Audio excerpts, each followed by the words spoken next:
عورت کو عزت دینا اسے خوبصورت کہنے سے زیادہ بہتر ہے۔ دو طرفہ محبت میں عاشق مزاجوں کو ایک خطرے کا سامنا ہوتا ہے۔ ذرا بھی غفلت برتیں تو نکاح کی صورت پیدا ہو جاتی ہے۔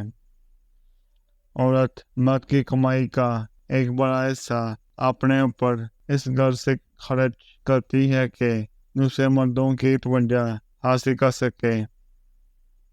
ہر مرد کے اندر یہ آرزو ہوتی ہے کہ وہ عورت کو اس کی پٹری سے اتارے اور اپنے راستے پر لے چلے۔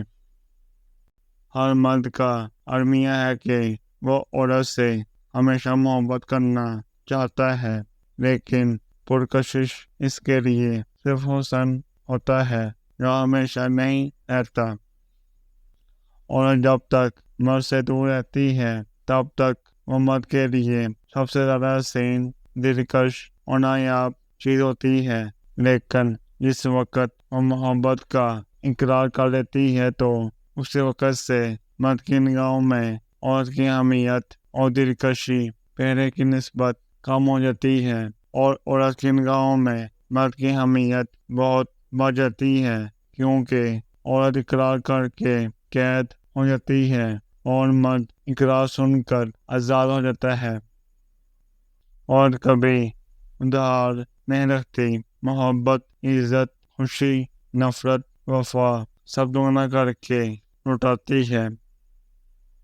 عورت کو اپنی دو چیزیں پکڑنے نہ دینا، ورنہ وہ آپ کو چھوڑ دے گی۔ اپنی کمزوری اور اپنے ماضی کے وہ تعلقات جو آپ کے رشتے کو توڑنے کا سبب بنے۔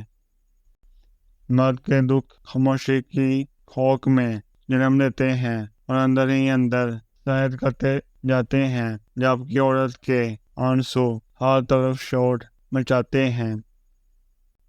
عورت نازک ہوتی ہے اور مرد سخت جان، اس کے باوجود عورت مرد کا تھپڑ بھی سہ لیتی ہے اور مرد عورت کی اونچی آواز بھی برداشت نہیں کر سکتا۔ خوبصورتی میں خلوص ہونا ناممکن ہے، بدصورتی ہمیشہ پرخلوص ہوتی ہے۔